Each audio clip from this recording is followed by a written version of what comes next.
Combien de temps va-t-on encore accepter? Combien de temps encore va-t-on accepter que la caste médiatique au pouvoir façonne les élections, les opinions?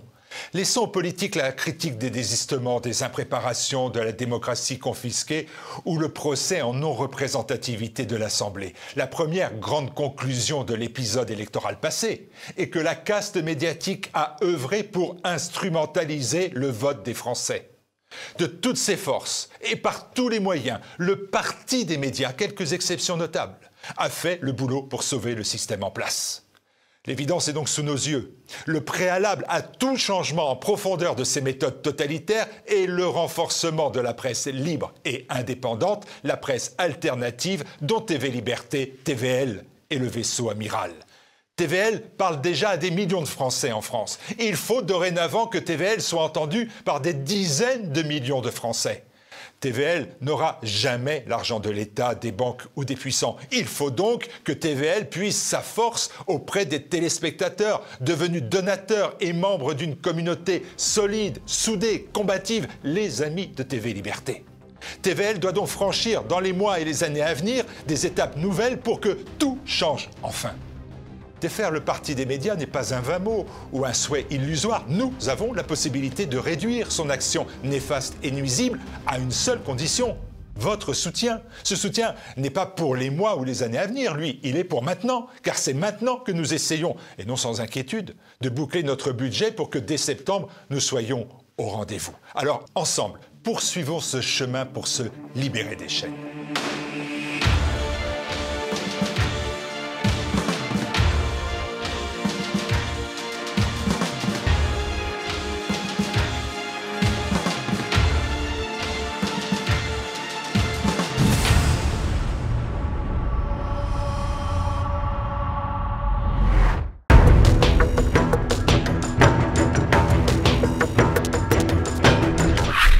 Bonjour à tous, bienvenue dans cette nouvelle édition du Zoom de TV Liberté.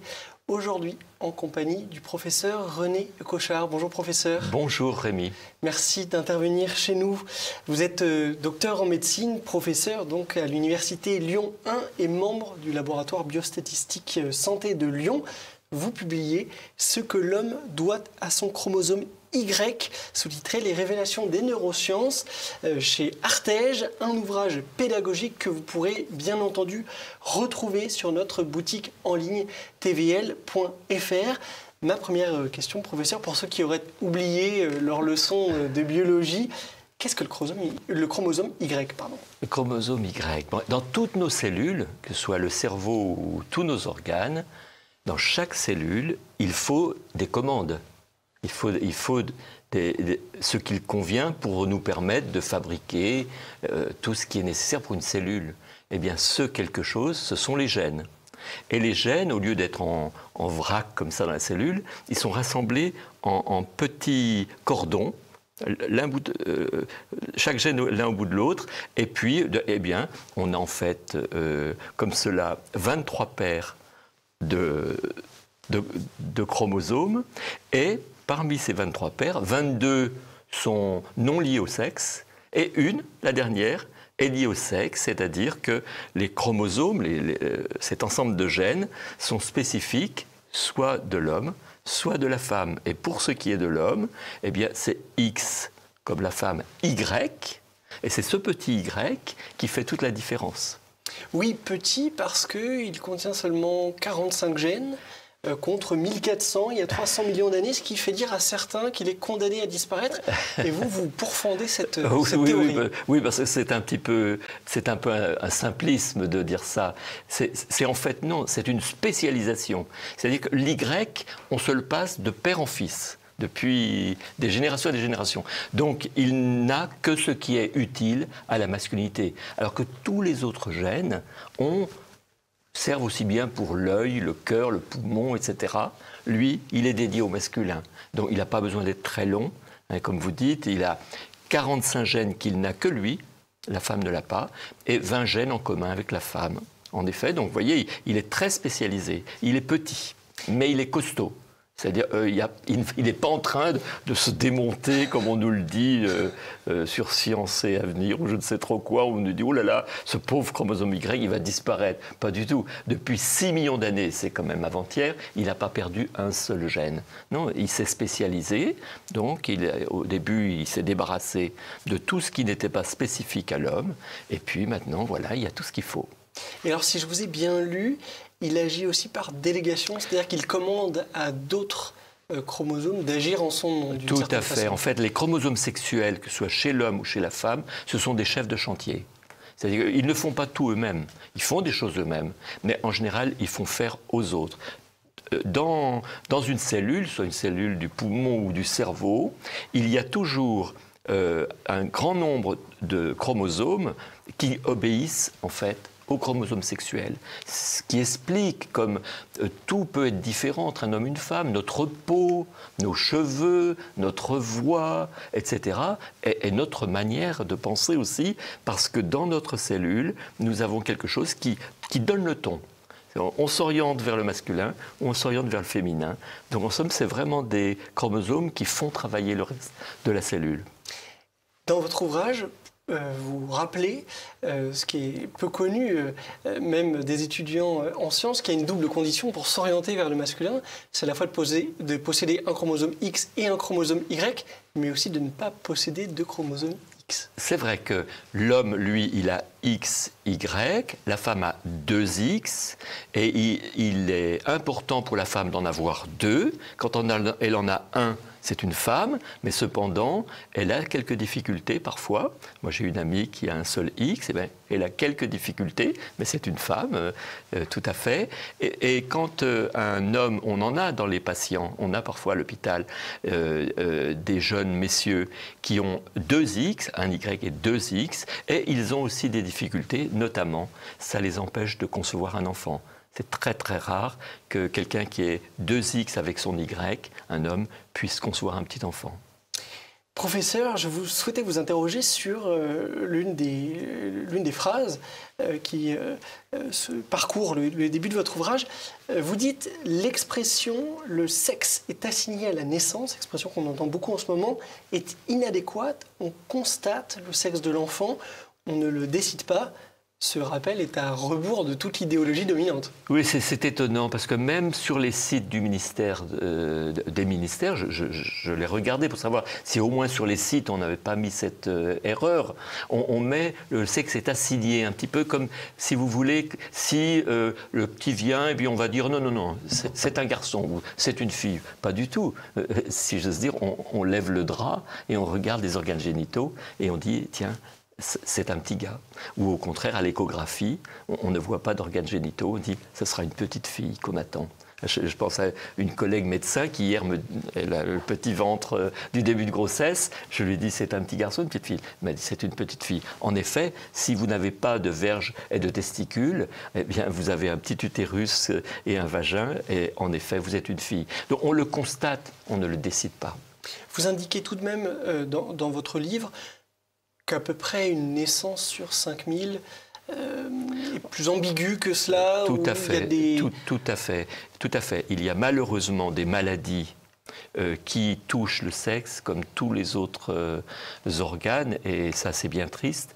Et une fois sur 5000 ou un peu moins, on ne va pas savoir dire, en regardant les organes génitaux, si c'est un petit garçon ou une petite fille. Et là, à ce moment-là, il y a un comité d'experts qui, avec les parents, étudie les autres organes, etc., et les chromosomes, et on fait des actions pour soigner l'enfant, de manière à ce que son avenir soit plutôt celui d'un garçon, plutôt celui d'une fille, malgré que ces organes, malheureusement, sont porteurs d'anomalies.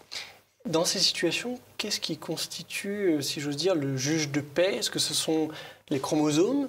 La présence d'un Y suffit à tester de la masculinité de l'enfant, ou est-ce que c'est plus complexe que ça? C'est un mélange entre les caractères sexuels secondaires et la génétique? C'est tellement complexe, vous voyez, que maintenant il y a un comité national pour décider. Ça ne se fait plus dans les hôpitaux. Quand moi j'étais étudiant en médecine, il y avait un professeur de pédiatrie, on savait que c'était son expertise et ça lui était confié. Maintenant c'est fini, c'est carrément, vous voyez, tellement complexe en fait de faire ce choix. En somme, on va soigner l'enfant pour aller là où il est le plus facile qu'il aille, comme garçon ou comme fille.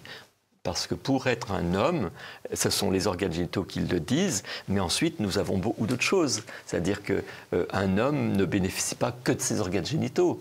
Il a ses hormones, il a son chromosome Y qui travaille dans chacune de ses cellules, et donc évidemment les chromosomes vont participer à la décision médicale des soins à donner. La question de la transidentité s'est un peu emparée du débat public. On l'évoque même dans le cadre des élections législatives. Est-ce que vous diriez qu'aujourd'hui, la science se trouve un peu comme prise en otage par l'idéologie? Est-ce que dans votre travail quotidien, ça a un impact, que ce soit les relations avec les étudiants, les publications médicales? Soyons simples, enfin je propose.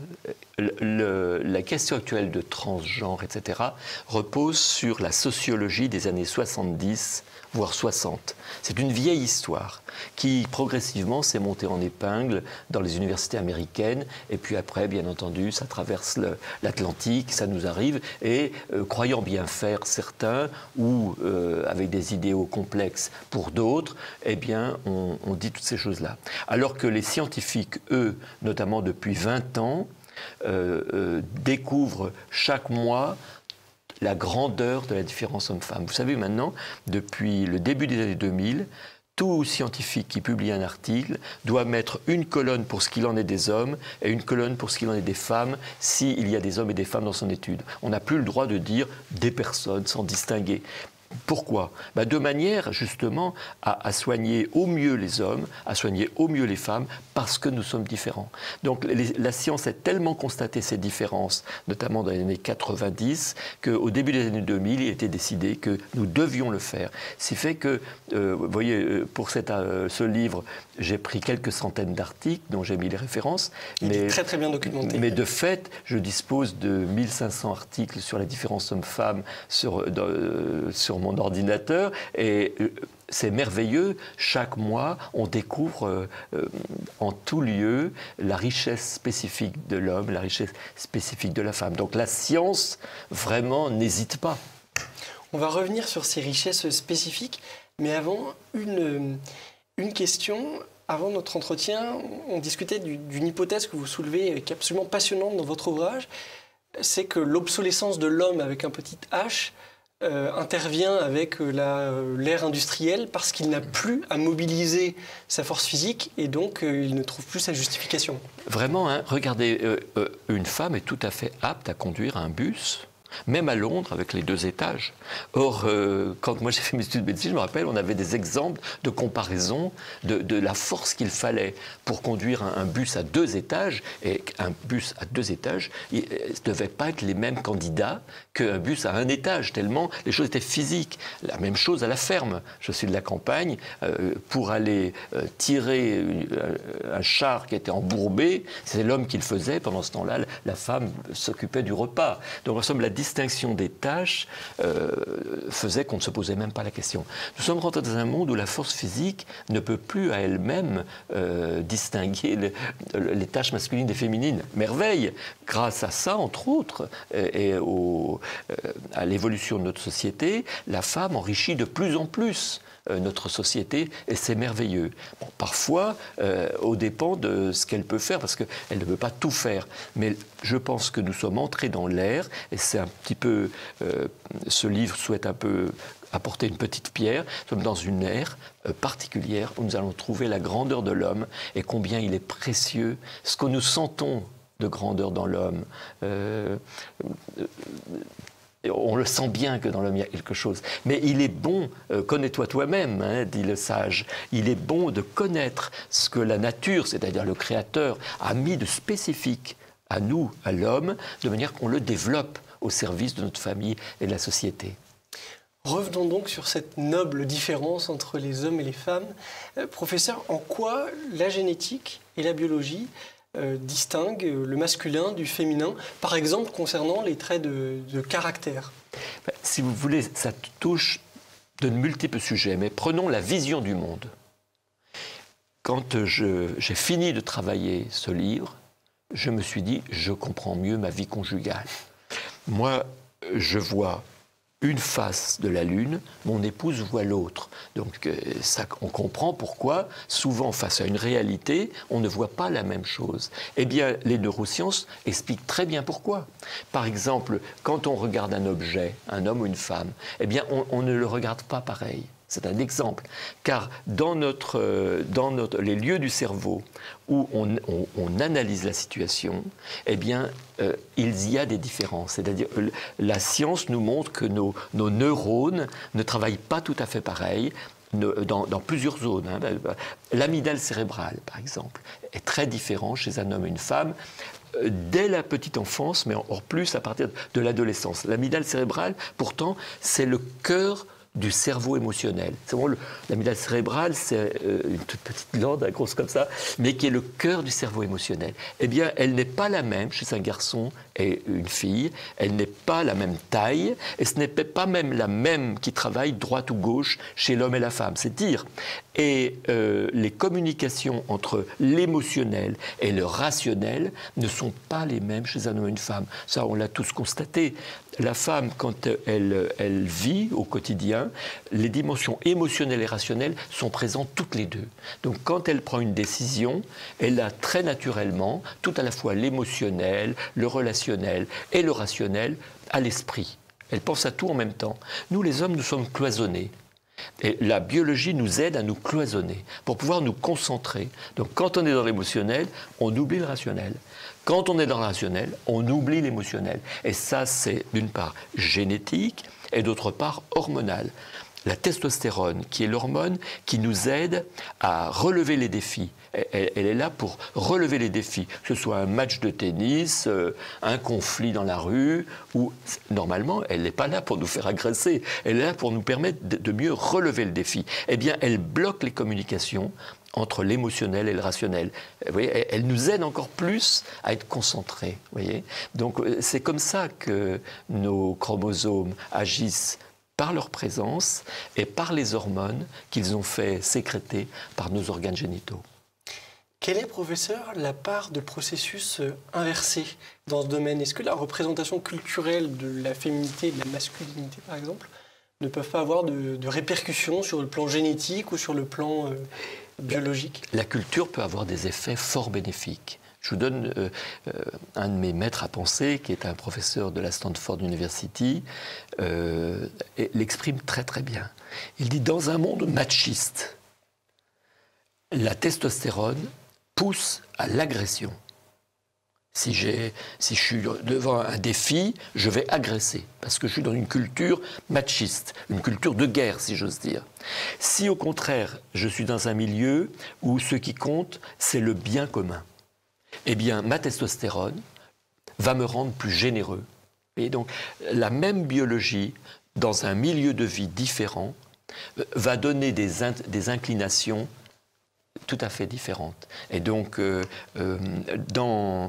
notre testostérone est un trésor. La testostérone de l'homme est vraiment un trésor.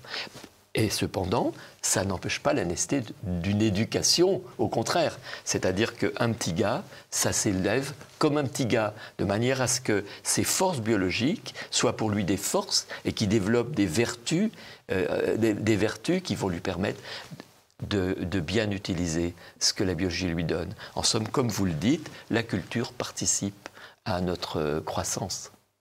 Vous avez évoqué à l'instant le créateur. Et on a d'un côté ce déterminisme génétique et de l'autre, pour ceux qui croient, l'idée qu'on se fait de l'âme. Comment concilier la foi et la science aujourd'hui? Oui, vraiment, je trouve très intéressant. Personnellement, je lis des auteurs qui sont des scientifiques, mais qui sont chrétiens. Et je trouve très intéressant ce qu'ils écrivent. Je ne donnerai pas de nom, mais il y a des gens extraordinaires qui écrivent des choses sur la théologie de la création, notamment, hein, la nature et la culture, toutes ces choses-là. La science est vraiment un appui extraordinaire pour nous, pour vivre notre foi. Il n'y a pas du tout d'opposition, comme le disait le pape François hier ou avant-hier dans une déclaration. La même vérité est au service de la raison et de la foi. Il ne peut pas y avoir d'opposition. Il y a simplement, quand on ne s'entend pas, c'est qu'il faut qu'on médite encore. Il faut attendre encore. C'est trop tôt pour permettre de trancher. Mais la vérité est la même. C'est la même vérité que Dieu a mis en nous pour la raison, pour développer un travail de recherche quand je suis à la fac, ou pour la foi en tant que chrétien. Simplement, la foi va éclairer ma raison. Et puis la raison va me permettre de cheminer dans la foi. Enfin, je dis la mienne, celle de la vôtre et celle de chacun. Pasteur disait de mémoire qu'un peu de science éloigne de Dieu et beaucoup de science y ramène. Est-ce que vous faites partie, on comprend que oui, mais de ces scientifiques qui trouvent dans les merveilles de leur recherche l'empreinte justement de Dieu dans cette incroyable complexité de la biologie, de la génétique, de la chimie. Ouais, on ne peut être qu'émerveillé, si vous voulez, quand on voit comment le spermatozoïde vient déposer son noyau, si j'ose dire. Il ne rentre pas tout, lui, avec son flagelle, dans l'ovule. Et voilà que immédiatement le noyau du spermatozoïde apporté par le spermatozoïde et l'ovule fondent l'un sur l'autre comme pour s'embraser. Et ça y est, le petit être croît. Et bien, 9 mois plus tard, il y a un petit bébé qui sort du ventre de sa maman. Et cette maman est préparée aussi pour l'allaiter. Ce n'est pas le hasard et la nécessité qui fait ça. Mais Dieu n'agit pas autrement que par sa création. Dieu agit par sa création. Donc il y a en effet l'émerveillement à toutes les pages de biologie. Revenons à quelque chose de peut-être un peu moins positif. On discutait aussi en antenne du rôle des perturbateurs endocriniens. C'est un sujet qui a beaucoup fait l'actualité aussi au cours des dernières années, qui semble peut-être trouver des répercussions dans ces questionnements identitaires de beaucoup de jeunes aujourd'hui. Est-ce que vous le croyez? Est-ce que pour vous c'est une source d'inquiétude? Disons que la France, notamment l'Institut national de veille sanitaire, fait des travaux sur les perturbateurs endocriniens et trouve des liens au niveau du testicule, avec les tumeurs du testicule, et on le sait, avec le nombre de spermatozoïdes. Sous-entendu, les perturbateurs endocriniens, quels qu'ils soient, hormonaux comme la pilule, ou pas hormonaux, tous les plastiques, ce qui apportait, ou tout autre perturbateur, malheureusement, blesse particulièrement, risque de blesser particulièrement le domaine du sexe. Dans le livre, j'ai indiqué personnellement une possibilité qui serait inquiétante de modifier la croissance du petit enfant. Je l'explique brièvement. Lorsque l'enfant naît, il entre dans ce qu'on appelle la mini-puberté. Pendant quelques mois, il a une demi-puberté, si vous voulez, qui se fait une mini-puberté. Ces hormones, pour le petit garçon masculine, sont entre un tiers et la moitié de ce qu'il aura à la puberté. Quand on sait ce que la puberté fait à un garçon, c'est beaucoup d'en avoir un tiers quand on est un tout petit bout de chou de quelques mois. Eh bien, ces hormones, quelque part, continuent à peaufiner la nature masculine de l'enfant. Si par le lait de la maman, qui serait modifié par un contraceptif, le bébé reçoit des éléments hormonaux, on peut craindre des méfaits pour le petit. On n'en a pas la certitude, mais il y a vraiment des raisons de le craindre. Autre chose pour laquelle, par contre, on a la certitude, quand une maman subit des agressions psychologiques, émotionnels, etc. Pendant la grossesse, le petit enfant, si c'est un garçon, en a des conséquences. Les petits garçons ont plus de risques de décès à la naissance, ou un petit poids, des risques d'être trop petit si la maman a subi des agressions. Donc en somme, le petit garçon aura plus de mal à démarrer jusqu'à la puberté si la maman a subi des stress forts pendant la grossesse. Alors que la petite fille est plus solide, c'est étrange, elle est plus solide. Donc on voit, au contraire, à partir de la puberté, c'est elle qui va plus être à risque de souffrir d'un climat malsain. Et donc vous voyez, en somme, en effet, les perturbateurs endocriniens, biologiques, mais aussi le climat de vie, c'est des choses très délicates. Pour qu'une maman, un papa accueille un petit enfant, il faut protéger le nid.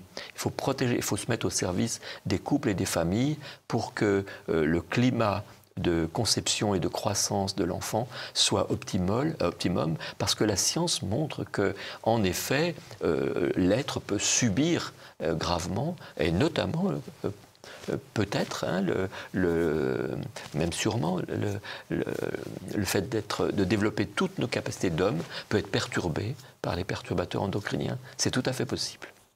Ma dernière question, professeur, vous semble-t-il possible aujourd'hui de revenir à la raison, à la science, concernant cet épineux sujet de l'identité sexuelle?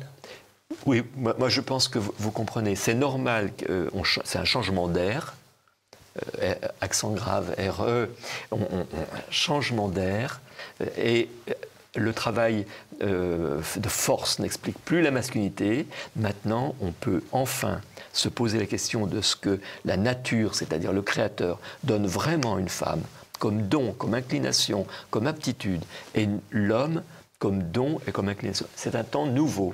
Et donc, il faut passer par l'éducation. Il n'y a pas 36 moyens. Donc, il faut que dans nos écoles et dans nos familles, nous connaissions ce qu'apporte la nature. C'est pour ça que j'ai écrit ce livre et deux autres cette année, pour que nous sachions vraiment mieux ce que notre petit garçon ou notre petite fille a comme horizon, et pareil dans les écoles.